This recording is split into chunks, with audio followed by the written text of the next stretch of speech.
Hey guys, how you doing? This is a 350 kW generator. It's an MTU package. Today was a visual inspection of B service, as we call it.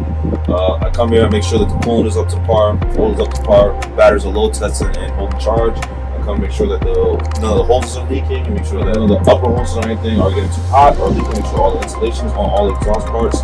Also check the batteries just to make sure that everything's fine on that side. Also, while we're doing today, we're going to put some load on the engine just to make sure that it will hold and it will get up to temperature very quickly, and we can monitor everything from there.